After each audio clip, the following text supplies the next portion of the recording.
versículo 21. Entonces el Señor dijo a Moisés: extiende tu mano. Versículo 22. Extendió a Moisés su mano. Hermanos, comenzamos. Debido a la negativa del incidente del faraón de no dejar salir a los israelitas, conforme a la demanda de Dios, el Señor le da una sanción. Esto es una sanción con una plaga que llega, fíjense, sin avisar. Todas las plagas anteriores, a excepción de ¿cuál? No es la primera vez, hermanos. Había habido una plaga que no avisó Dios, la de los mosquitos. Porque se acuerdan, hermanos, de la plaga antes de la de los mosquitos. Faraón había hecho una promesa, y como hizo perjurio, entonces Dios se venga enviando los mosquitos sin avisar. Esta plaga también tiene esa característica: llega sin previo aviso, ¿sí?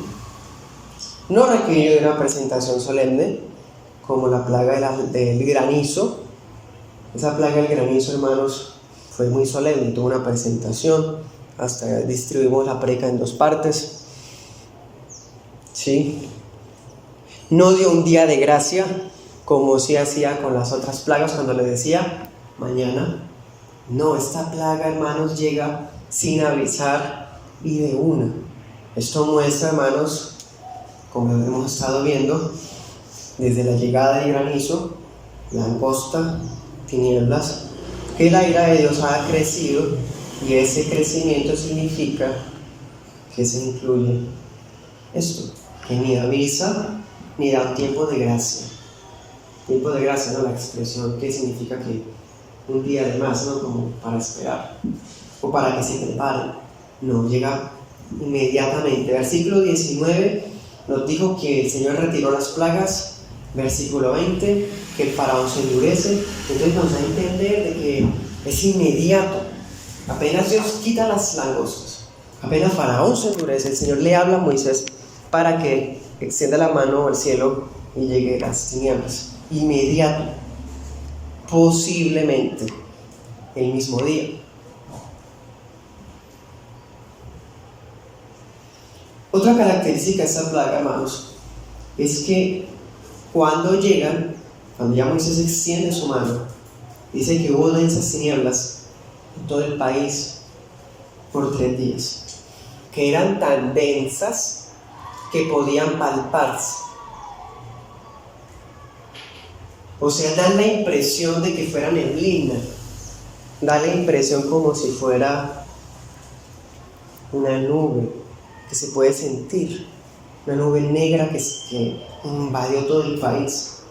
Y nos dice que dura 3 días. Sobre eso hay 2 cosas, hermanos. Primero, acordémonos que en todas las plagas que hemos visto, ya esta que es la 9ª plaga, hemos visto, hermanos, que algún sector de la ciencia, algún sector del cristianismo, tratan de darle explicación a las plagas, ¿no? Y para la plaga de las tinieblas hay una explicación que es muy interesante para los que quieren explicaciones, ¿no? Que es incluso muy persuasiva. Lo que pasa es que en Egipto hay un fenómeno natural que llega en invierno. Acordémonos que estamos en épocas de tormentas. Estamos hablando más o menos marzo, abril ya, porque acuérdense que, hermanos, que el granizo llegó más o menos en febrero. Vienen entonces las langostas que come lo que había creado. Recordemos que hacía falta un mes para que la flor terminara de abrirse, el centeno, ¿se acuerdan? El trigo. O sea, podríamos deducir que ha pasado por lo menos un mes y medio. Entonces estaríamos entre marzo, abril probablemente. Entonces es una época donde había un fenómeno que se llama Chamsin. C-A-M-S-I-N.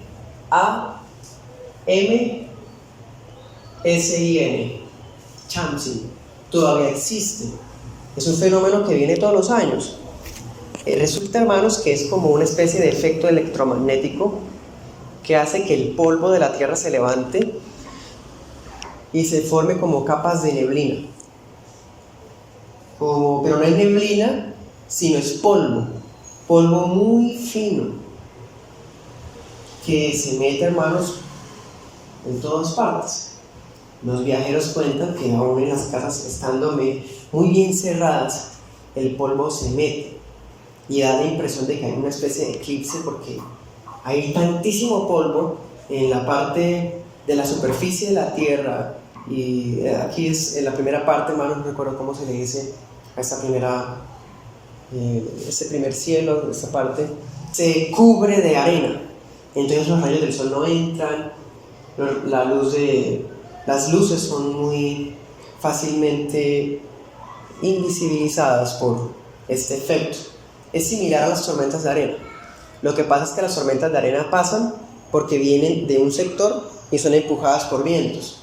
Pero el Chamsi es un efecto que, debido, hermanos, al clima y a la ubicación geográfica, se levanta el polvo, ¿sí? Entonces, los que hayan o quieren encontrar más bien explicaciones científicas a estos hechos recurren a este fenómeno para explicar la plaga de las tinieblas. Ellos dicen, por eso es que la podían sentir, porque era Chamsi. Son hechos sobrenaturales que no responden a cosas explicables porque son milagros. Es verdad, Dios está utilizando cosas naturales y las intensifica, pero las intensifica hasta el borde de romper las leyes de la naturaleza, porque Dios puede pasar por encima de ellas, ¿cierto? Entonces eso del Chamsi suena muy interesante y quizás Dios lo utiliza, hermanos, no sabemos, pero no podemos quedarnos en esa explicación. Creemos que efectivamente se trata de tinieblas, que Dios las envía. Y lo otro, hermanos, que les iba a decir es que otra característica que tiene esta plaga es que es la primera y quizás la única donde que Dios dice cuánto va a durar. Las otras plagas, ¿se acuerdan? No nos dice, hubo ranas, tábanos, Faraón lo llama, por favor quítenme esto. Moisés ora, se quitan, pero no nos decía, y duraron las ranas 5 días, y duraron tantos días. No, hermano, ninguna nos decía, nos daba ese detalle, pero esta plaga sí, y es adrede. Ahorita vamos a mirar, hermanos, muy bien esto. A propósito de la oración de Moisés, algo que no debemos olvidar, hermanos, no debemos olvidar encontrar a Cristo en este tipo de lecturas. Siempre que Moisés intercedía por Faraón, la oración era eficaz, y el Señor escuchaba el clamor de Moisés, quitaba la plaga. Así que Moisés en este contexto viene siendo como un símbolo o una tipología del Señor Jesús. Hoy día el Señor Jesús intercede por nosotros, hermanos, y su intercesión es realmente eficaz, más eficaz que la de Moisés, a la diestra del Padre, como nuestro sumo sacerdote. Dice que su sacrificio fue para la propiciación de los pecados de todo el mundo, ¿sí? O sea que el Señor Jesús intercede y media por su pueblo, e incluso garantiza misericordia para aquellos que no están fuera del pueblo, como en este caso ha habido misericordia para gente que no es del pueblo de Dios. Porque la misericordia, hermanos, se extiende. Hay una misericordia que es general, universal y común, pero la especial, hermanos, es exclusiva de su iglesia. Podemos imaginarnos a los egipcios en medio de esa plaga.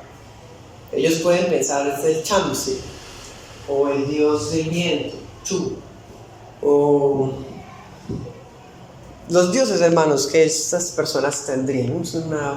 Un montón de deidades. O puede ser que hay un eclipse y, a ver, en 5 minutos se quita. Están ahí sentados, pasó 1 hora. Como raro, ¿cierto? Este eclipse. 5 horas, pasó el día, mañana. De pronto Ra está enojado. Llegó mañana, sigue habiendo oscuridad. Han pasado entonces 36 horas y todavía sigue las tinieblas. La gente ya debe estar asustada y aterrada, hermanos. 72 horas dura esta plaga. Podemos imaginarnos a los egipcios contando por horas. Y bueno, ¿y cómo contarían si los relojes solares no servían? Habría sido, hermanos, algo aterrador. Realmente aterrador. Nosotros hoy día, si llegase a ver un eclipse, pues ya sabemos las explicaciones, ¿cierto? De astronomía. Podemos venir a la casa y encender el bombillo.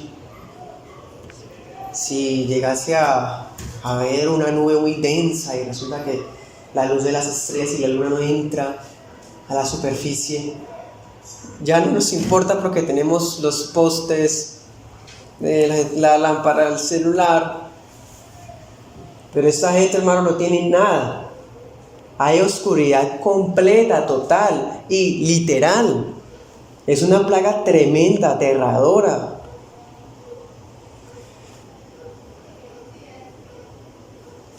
Entonces duran 72 horas sin luz natural. ¿Qué nos dice el versículo 23? No se veían unos a otros. Eso es normal, ¿cierto? Pues claro, hay tinieblas, pero ¿qué sigue? Nadie se levantó de su lugar por 3 días. Ya estaban tan aterrados que podemos imaginarnos ahí esperando en la silla, en la alcoba, en su casa. Tienen miedo, hermanos. Los egipcios eran súper supersticiosos, bastante supersticiosos, y más aún con detalles como este. Para ellos esa oscuridad podría haber sido un símbolo de que la resurrección de los muertos ya se había llevado a cabo, o que el mal ha vencido a Ra, o que hay demonios sueltos. O bueno, hermanos, era para ellos algo muy impactante. Y aunque podemos imaginarnos que en una casa pensemos, 4 personas, eran tan densas que ni siquiera se podían ver entre sí dentro de su propia casa. Era algo así como que, hijo, ¿estás ahí? Sí, mamá, quédate ahí mientras se va esto. Es muy impresionante, hermanos. ¿Qué le había dicho el Señor? Enviaré todas mis plagas contra tu corazón. Aquí está. Pero todos los hijos de Israel tenían luz en sus moradas. La distinción, no se está diciendo redención, no se está diciendo distinción, no se está diciendo separación, que son las tres palabras que se han usado en las plagas anteriores, pero se deduce, hermanos, que está ahí. Ahí está, sin necesidad de decirlas, ahí está. ¿Sí? De la misma manera, hermanos, sucede cuando llevamos a cabo exposiciones de la palabra y no hablemos textualmente de santidad. El tema siempre va a estar ahí implícito. Por eso es que a muchas personas les parecen monótonas las predicas. A muchos individuos les parecen rutinarias, fastidiosas, repetitivas, y con el tiempo empiezan ya a bostezar, a aburrirse, porque se hartan de que siempre es santidad, siempre que no hacer, siempre que sí hacer. La gente del mundo, hermanos, detesta la aplicación de las escrituras en sus vidas. Y aquí hay un ejemplo de esto, hermanos. De que aunque Dios no está hablando textualmente de esa santidad, aquí se está deduciendo. No está diciendo haré distinción, sino que la lleva a cabo de una vez. Sin habernosla avisado, la lleva a cabo. Así también, hermanos, el predicador de la palabra, el pastor de la iglesia, no necesita dar como una especie de rogativa a las personas para que le permitan que sí pueda hablar de la palabra y qué partes no, porque él tiene un compromiso que pesa más que el compromiso que tenga con ustedes o con las personas. El compromiso de él es hablar temas que competen a todo el consejo de Dios, incluyendo los temas difíciles, conflictivos, medulares y dolorosos.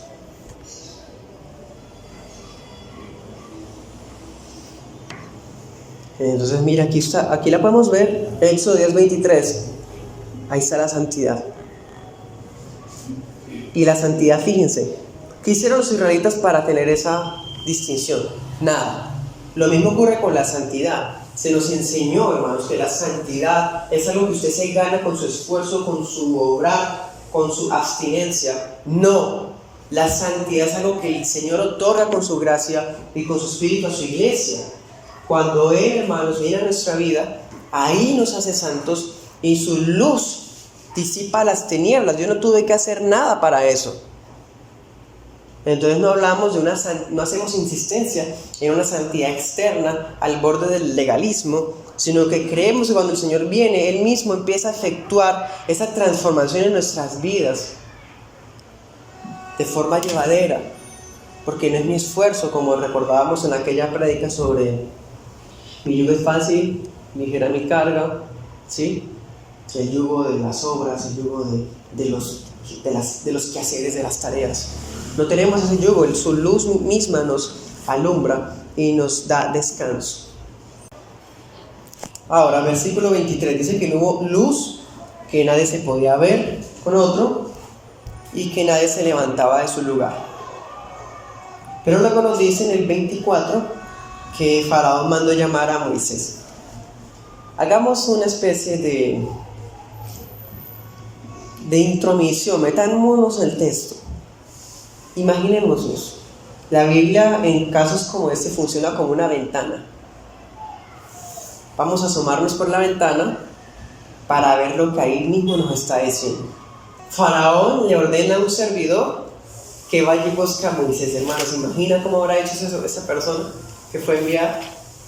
Tal vez por eso se demoró 3 días en llegar Moisés al palacio. ¿Cómo habrá hecho ese hombre, hermanos? Mándeme a llamar a Moisés. ¿Quién me escucha? Mi señor rey. Yo, Faraón, mi Faraón. Tráeme a Moisés y a Aarón. Pero señor, tráeme a Moisés y Aarón. Bueno, señor. 3 días, nada, que llega. Se cumplen las 72 horas y llega el hombre, ahí sí, con Moisés y Aarón. Entonces quiere decir, hermanos, cuando dice nadie se levantó de su lugar, es hipérbole. No lo tomen literal, porque el que fue a buscar a Moisés y Aarón se tuvo que parar en su lugar. Sí, quiero decir es que no hay que tomar esas frases literalmente, porque son expresiones. Por ejemplo, cuando dice nadie se paró de su lugar, significa que estaban tan aterrados y era tan tremenda e intensa esa plaga que la gente prefería quedarse quieta en casa. Esa es la idea. No que todo el mundo quedara paralizado o algo por el estilo. ¿Sí? En la mitología egipcia se decía que Amon-Ra navegaba en una embarcación solar en el cielo y por toda la eternidad. Los egipcios veían el cielo como un océano y ahí va la embarcación. ¿Sí? Entonces la embarcación en su dirección, cuando llega al horizonte, es porque entra la embarcación al mundo de las tinieblas, al inframundo. Resulta que la embarcación iba montada por Amon-Ra, que es el principal de todos los dioses de Egipto, y estaba acompañado de otros 2 dioses. Set, uno que ya hemos visto, el dios de la destrucción, y hay otro que no hemos visto, Bastet. B-A-S-T-E-T. Bastet. Bastet era una deidad femenina en forma de gato, era la diosa gato de los egipcios, hija de Ra. Y esta diosa, entre sus atributos, tiene 2 cosas principales. La primera es que ella era la protectora de la oscuridad, o más bien, protegía a Egipto de la oscuridad. Y era la diosa que espantaba a las serpientes. Esas eran como las funciones principales. ¿Por qué es importante esta diosa que fuera acompañando a Ra en la embarcación? Porque resulta, hermanos, que Set y Bastet estaban a disposición de Ra para ayudarlo, para protegerlo y pelear por él. Resulta que cuando la embarcación llegaba al horizonte, entraba o se sumergía en las zonas del inframundo. O sea, para ellos la noche era que Ra iba en su embarcación por el inframundo. Y en el inframundo había alguien esperando, todos los días, esperando para atacar la embarcación de Ra. Apophis, así como suena, Apophis. Apophis es un dios serpiente, gigante y tremenda. Para los egipcios, Apophis es la encarnación del caos, de la oscuridad y de los terremotos. Por eso es que Bastet va ahí, porque Bastet es la diosa que protege contra las serpientes. Entonces Bastet iba con Ra para defenderlo del dios serpiente Apophis, ¿sí? Set también dice que él tenía ¿cómo se llama? Para remar, el remo se llama. Set todas las madrugadas con el remo golpeaba a Apophis ayudando a Bastet y a Ra. En fin, eso es, hermanos, el imaginario, se dan cuenta lo ridículo que es. Entonces resulta que cuando llegaba el amanecer, para los egipcios era un gran motivo de gozo, porque significaba que Ra había vencido a Apophis. Era considerado cada amanecer como una señal de victoria. Por otro lado, cada vez que había un eclipse, era visto como si Apophis se tragara a la embarcación.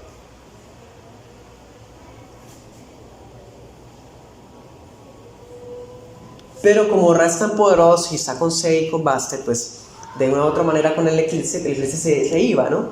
Entonces ellos decían casi que Apophis vence a Ra, pero Ra siempre es vencedor. Y de esa manera, pues Ra siempre era el victorioso. Entonces, hermanos, teniendo en cuenta ese imaginario, vemos que esta plaga es muy contundente contra el sistema pagano egipcio, incluyendo al mismo faraón. Acordémonos que faraón es hijo y representante de Ra, ¿sí? Además, ¿se acuerdan que en algunas de las plagas anteriores, en varias, Moisés ha tenido que ir en la mañana al río porque faraón está haciendo un ritual? Pues resulta que los rituales que faraón hace eran obligatorios todos los días hacerlo, porque como es el hijo de Ra, él iba a rezar para romper el sello y despertar a Ra para un nuevo día. Entonces se creía que faraón con sus rezos podía dar brillo del sol a la gente, que el faraón tendría cierta influencia con la llegada de un nuevo día. Entonces sus rituales matutinos, tan frecuentemente mencionados en varias plagas, realmente consistían en desatar un sello para que hubiese el amanecer, el despuntar del alba. También, hermanos, Hathor, un dios que también ya hemos visto, una diosa pues que ya hemos visto, Hathor. Nu, también ya lo hemos visto, son dioses celestiales principales. Hathor y Nu son principales. También resultan humillados en esta plaga, hermanos, porque ellos eran dioses también de la tierra, del viento, dioses de los cielos. Y resulta que hay tinieblas que ni el cielo se puede ver. Hay una neblina que ni el viento puede quitarla.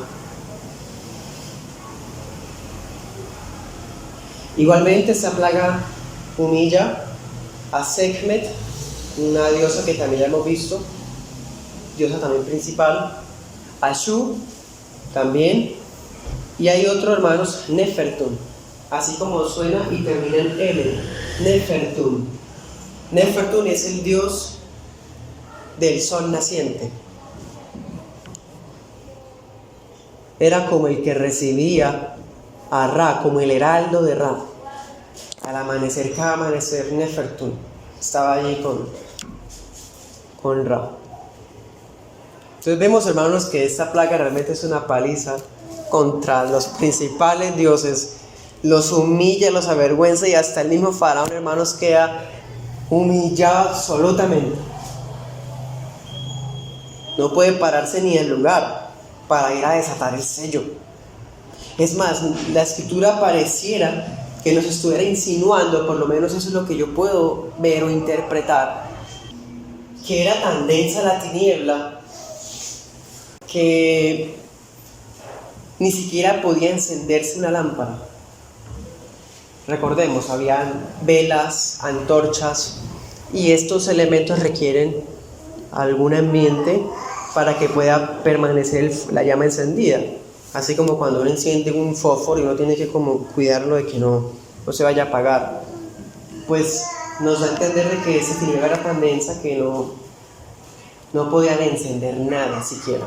O sea, miren, realmente había una oscuridad absoluta. Cuando Moisés llega, o por lo menos pareciera también darnos a entender otra cosa, y es que Moisés no tuvo que regresar, sino que el mensajero llevó la información. Esa es una posible interpretación también. De todas formas, hermanos, se le dice a Moisés por parte del faraón: listo, vayan y sirvan a Yahvé, con una condición. Insiste, hermanos, en poner condiciones extranjero. Sus ovejas y sus vacas se quedan aquí. Si quieren llevarse a sus niños, llévenlos. ¿Se acuerdan que la plaga anterior no quería dejar ir a los niños, ni tampoco a los ancianos? Pues en esa plaga, hermanos, el hombre dice: bueno, listo, llévenlos y vayan y sirvan, pero me dejan acá sus rebaños y sus vacadas.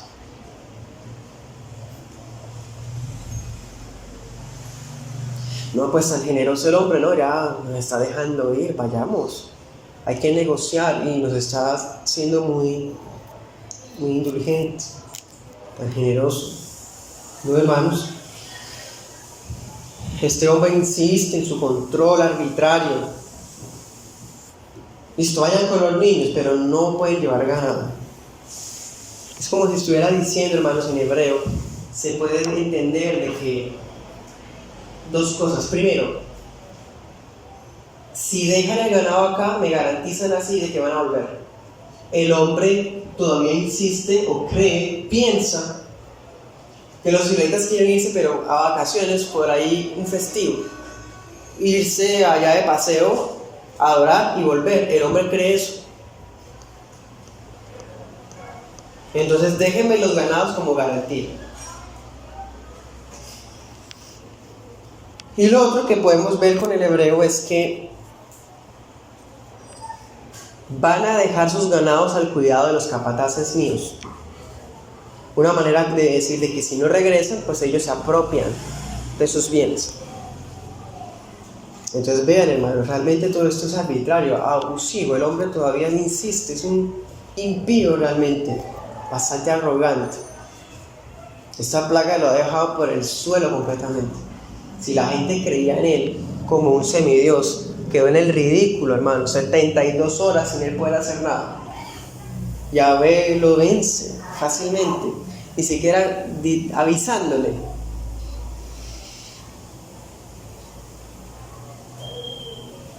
Pues, hermano, versículo 26, Moisés le responde, pues en el 25-26, con valentía. Moisés no estaba autorizado para negociar el culto al Señor, así como ustedes y yo tampoco tenemos esa autorización. No podemos decir: bueno, yo con tal de ganármelo a usted, yo voy a hacer esto y estas cosas para ganármelo, o yo voy a hacer esto y esto, voy a dejar esto del culto, voy a cambiar esto del culto para que usted se quede. Hermanos, no podemos hacer eso. Eso es complacer a un impío inconverso. Él responde con valentía. ¿Y qué les dice en el 26? No vamos a dejar ni una pezuña. Miren cómo habla, ¿no? Ni una pezuña.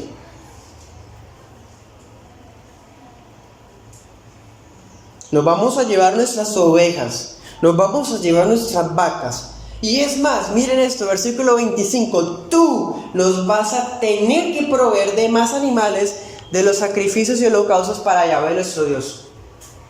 Hermanos, agregó una solicitud más a la demanda, una pretensión más. Que dejemos las vacas y los ganados, vamos a llevarnos, es más, usted nos va a tener que dar vacas y ganado también, y ovejas. Carácter, hermanos, carácter. Miren ese proceso tan lindo, ¿cierto? Cuando lo veíamos allá, Señor, envía a otro. Y aquí, capítulo 10, nos vas a tener que dar ganado para los holocaustos al Señor. Estamos viendo, hermanos, el crecimiento de un líder. Otra razón, hermanos, que Moisés expone, también fíjese, aunque él tiene carácter, sigue siendo respetuoso, o por lo menos no está exigiendo en forma arrogante. Moisés le dice, es que tampoco ni siquiera sabemos cómo vamos a adorar. O sea, fíjense, vamos a rendir culto a Yahvé en el desierto y vamos a llevarnos nuestro ganado. Es como si Moisés dijera, yo supongo que vamos a necesitar de esos animales para los sacrificios, ¿sí? Pero no sabemos cómo vamos a realizarlos, sino hasta cuando lleguemos allá, ¿sí? O sea, vemos transparencia también, sinceridad. En este mundo tramposo, hermanos, y traidor, muchas veces la transparencia es una debilidad. Pero, hermanos, es preferible ser sinceros y transparentes a ser igual de sucios o hipócritas que la gente de afuera.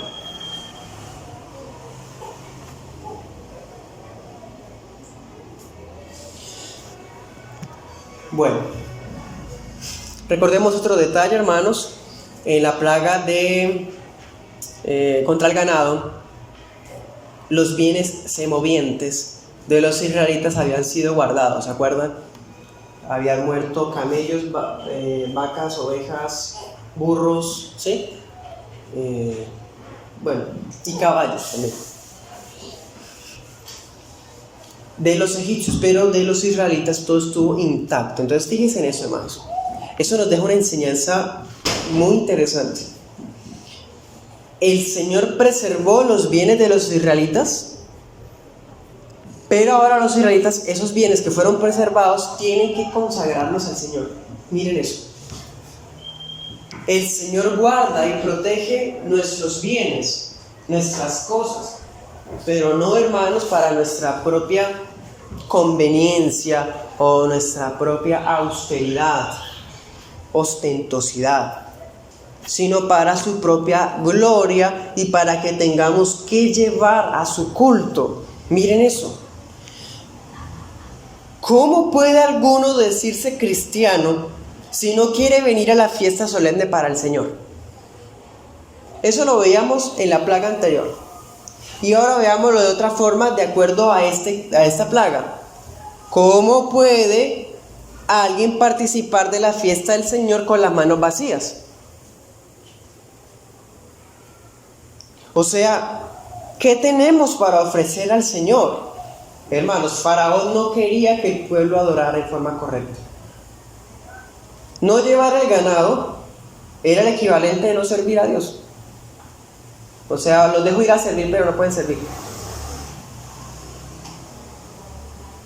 Era el equivalente de no celebrar nada, porque la celebración incluía sacrificios. Así nosotros, hermanos, traemos a nuestros cultos nuestras Biblias y nuestras ofrendas de alabanza y de dinero. Es decir, debemos servirle al Señor con todo lo que somos, pero también con todo lo que tenemos. En alguna ocasión, hermanos, conversando con una persona sobre las recolectas de las iglesias, esa persona me dijo que no era de su agrado llevar ofrenda a la iglesia, porque ya era suficiente que los demás dieran, y además que para esa persona el culto no debía significar ningún tipo de ingreso económico para los pastores. Miren ese pensamiento, hermanos. Realmente esa es la voluntad del faraón y de sus hijos. Esa persona disfrazaba su avaricia con premisas aparentemente sanas. Pero esto, hermanos, es una señal de idolatría impresionante, porque cuando rendimos a Dios nuestro corazón, no solo podemos servirle con todo lo que somos, sino también debemos hacerlo, hermanos, con todo lo que tenemos a nuestro alcance, a nuestras manos, lo que tenemos. Y el servicio al Señor se convierte en nuestra prioridad. No hay cabida para pensamientos maliciosos, para pensamientos mezquinos en lo que le damos al Rey, porque es para el Rey. Quieren hacer la voluntad del faraón, muchas personas que quieren ir a la iglesia a participar de la fiesta y reírse y saltar y ser felices y sentir libertad y que no lo molesten ni le digan nada, pero no quieren aportar nada, ni dar nada, ni se le puede exigir nada. Hermanos, eso es idolatría.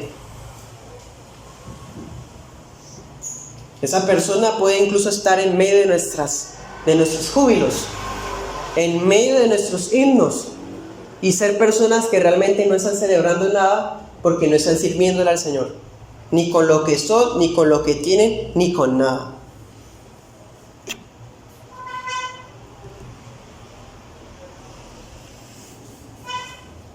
Versículo 27 dice: pero el Señor endureció el corazón del faraón y éste no quiso dejarlos ir. Cuando Faraón escucha la respuesta de Moisés, con ese carácter, el Señor vuelve a endurecer el corazón del Faraón. Miren esto, ¿qué dice el pasaje? El Señor endureció el corazón y luego ¿qué dice? Faraón no quiso dejarnos ir. La armonía está presente siempre. Voluntad divina, albedrío humano. Soberanía divina, responsabilidad humana. Bueno, aquí lo vemos. El Señor endurece, hermanos, el corazón del faraón y el hombre voluntariamente no quiere dejarlos ir, a pesar de que tuvo tinieblas por 3 días, hermanos.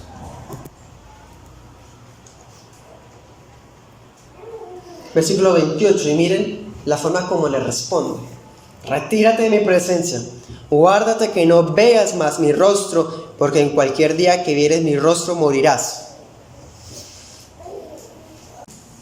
Es una amenaza, hermano, le está amenazando. Está amenazando a Moisés.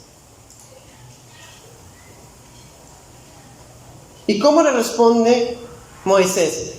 Ay, no me amenaza, qué miedo. Bueno, sí, nos vamos y después volvemos. No, hermanos, él está con el Señor y el Señor está con él primeramente. ¿Cómo le tienen miedo a ese gusano arrogante que ha quedado humillado hasta lo más bajo? No, le responde con valentía. 29, bien dijiste, no voy a volverte a ver la cara.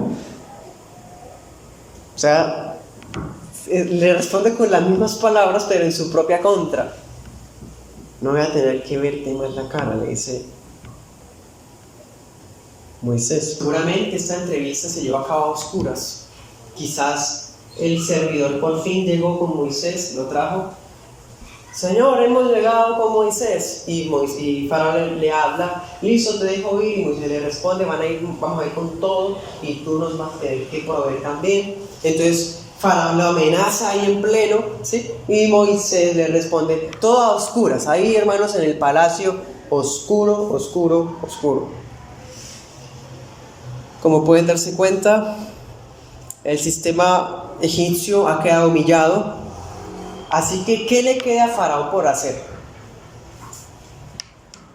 Lo único que le queda a Faraón para mostrar su poder es utilizar sus palabras amenazantes. No le queda nada, hermanos. Lo amenaza de muerte porque él sabe que no puede ni tocar a Moisés. ¿Qué había dicho el Señor? Te pondré por Dios para ti y para el faraón. Por eso Faraón nunca se atrevió a tocarlo, hermanos. Y lo está amenazando aquí de muerte. Pues fíjense que los siervos de Dios no temen a los que pueden matar el cuerpo, si nos tenemos solo al Señor y punto. Mateo 10:28. No teman a los que pueden matar el cuerpo, pero al alma no pueden hacer nada. Témanle antes bien a aquel que puede destruir el cuerpo y el alma en el infierno con fuego que no se apaga. Nosotros le tememos al Señor, hermanos, y no a las personas, no al hombre. En la plaga anterior, Faraón se atrevió a echarlos bruscamente, los sacó a empujones, hermanos. Eso fue muy atrevido, grosero. Pero los hijos de Dios, hermanos, hemos de ser tratados así por Egipto. Pero miren, esta vez ya no solamente quiere echarlo bruscamente, podría haberlo hecho, pero como está todo a oscuras, pues no lo puede hacer. Pero lo amenaza. Lo amenaza de muerte. Realmente, hermanos, esta condición de tinieblas sobre Egipto nos deja ver cuál es la verdadera esclavitud en la que vive la gente del mundo. Leamos algunos pasajes. Isaías 62. Dice: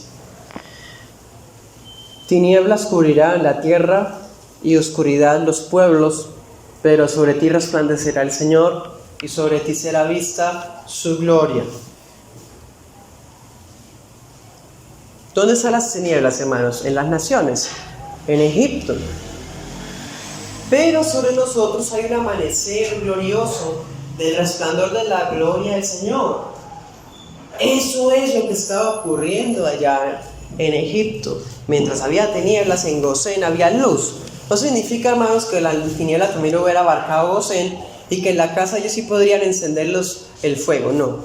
Cuando dice luz en sus moradas, significa que la luz del sol sí llegaba allá. No hay que tomarlo literal como de que ya se podían prender velas y demás. No, allá sí había luz. Pero en Egipto había tinieblas densas. Porque así lo dijo el Señor. Y el mundo, hermanos, está en esa condición. Así como está esta plaga, así es el mundo, hermanos, descrito espiritualmente. Hay luz aquí, pero las tinieblas en el mundo hay tinieblas densas. Y nosotros éramos de allá, hermanos. Nosotros vivíamos en esas tinieblas. El Señor en su gracia nos ha iluminado, pero no siempre fue así. Vivimos también en la oscuridad. Primera de Pedro 2:9. Ustedes son linaje escogido. Ustedes son real sacerdocio. Ustedes son una nación santa. Ustedes son un pueblo adquirido por Dios, para que anuncien las virtudes de aquel que los ha llamado de las tinieblas a su luz admirable. Nos sacó el Señor de esas tinieblas densas, palpables y duraderas. No duraron 72 horas, hermanos. Nuestras tinieblas duraron generaciones. Nuestras tinieblas en el corazón duraron años, décadas, quizás, en algunos, más que en otros. No fueron 72 horas. Pero a donde sea, hermanos, cuán densas fueran, el Señor nos sacó de allá. Y ahora estamos en su presencia, que es una luz admirable. Entonces fíjense, los hebreos no eran los verdaderos esclavos. Los verdaderos esclavos eran los egipcios, esclavos de su sistema religioso ridículo, esclavos de ese hombre arrogante que se creía un dios, esclavos de dioses débiles, inútiles, que no pudieron ayudarlos contra el pulgar ni la mano de Dios. Los verdaderos esclavos son los egipcios. Y aunque la gente del mundo nos ve como borregos, hay una expresión vulgar contra nosotros así, de que nosotros somos los esclavos del fanatismo y de la religión y de las cuatro paredes. Hermano, nosotros que estamos, sabemos que los verdaderos esclavos son ellos.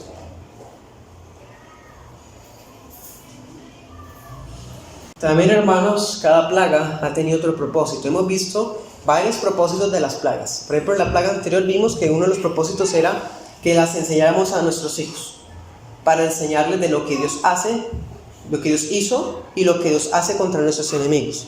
Y en esta plaga lo que vemos, hermanos, también, bueno, y en todas en realidad, es que el día del juicio existe, es real. Y cada plaga es una prueba de que va a haber un día en el que el Señor va a juiciar a todas las naciones. Y ese juicio, hermano, no solamente es real, sino que también es inminente, es severo. Nadie le avisó nada al faraón. Hermanos, Cristo cuando venga no va a avisar. Las pandemias, las pestes y demás cuestiones, guerras y otras cosas, no son, hermanos, el previo aviso, la notificación personal de que ya pronto va. No, hermanos, esas son cosas que tienen que pasar realmente. El Señor va a llegar en forma inminente como ladrón en la noche para ellos. Para ellos en la noche, o sea, en la oscuridad, ni se van a percatar en el momento. El juicio es verdadero. Y la iglesia, nosotros, lo estamos anunciando, lo estamos advirtiendo al mundo hace siglos. Por medio de la predicación de la palabra. Pero al igual que como sucede con Faraón, aunque el mundo puede palpar su situación miserable, oscura y muerta, que lleva a cuestas, prefiere mantener su corazón endurecido porque aman las tinieblas. Los egipcios tuvieron miedo de las tinieblas. Uy, qué susto, no nos vamos a mover de nuestro lugar. ¿Pero creyeron en Yahvé? No, hermanos.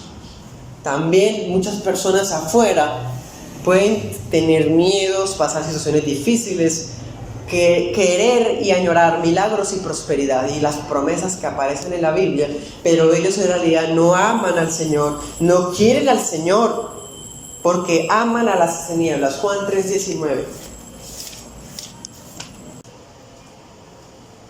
Y esta es la condenación, que la luz ha venido al mundo, y los hombres amaron más las tinieblas que la luz, porque sus obras eran malas. A nosotros, hermanos, Cristo es una luz admirable. Nos encanta. Y no nos deja encandilados, sino nos deja fascinados. En cambio, para el mundo, la luz de Cristo es como cuando una persona vive en cavernas húmedas, sucias y oscuras y sale al sol, no puede resistir esa luz. Así es la luz de Cristo para estas personas. Les descubre su maldad, les descubre su suciedad. Prefieren amar más las tinieblas porque aman más las tinieblas. El mensaje que predicamos nosotros es el único medio para traerle luz a las naciones. El mensaje del Evangelio es lo único que le da luz a los corazones, porque ¿de qué trata? De Cristo, y Cristo es la luz del mundo. Hechos 26:18. Sí, hermanos, la gente del mundo odia la luz y ama las tinieblas, pero como nosotros también estuvimos ahí, hay escogidos que todavía están allá. Así que vayamos por ellos. Leámoslo desde el versículo 17. Le dice el Señor a Pablo: yo te libraré del pueblo y de los gentiles a los cuales ahora yo te envío, así como el Señor nos envió a nosotros. Versículo 18. Para abrir sus ojos, para que se conviertan de las tinieblas a la luz y del poder de Satanás a Dios, para que reciban perdón de pecados y una herencia entre los santificados por la fe en mí. Hermoso. Uy, no voy allá porque allá hay tinieblas y oscuridad y suciedad. Hermanos, allá estábamos nosotros. Vamos a abrirles los ojos. Pero eso es poder del Espíritu Santo, sí. Pero Él no va a hacer porque usted habla palabra de Dios. Entonces participamos de alguna forma misteriosa, participamos de esta obra misteriosa también, por medio de predicar la palabra. Y predicar la palabra va a significar que nos echen, que nos amenacen de muerte, que, hermanos, muchas cosas. Otros sí no va a haber el efecto de conversión como lo hubo con ustedes y conmigo, cuando estábamos muertos y completamente miserables. El Señor nos rescató. Llevemos el Evangelio, hermanos, que es luz en medio de esas tinieblas densas. y en su gracia el Señor atraerá a su pueblo para que también vean junto con nosotros su luz admirable.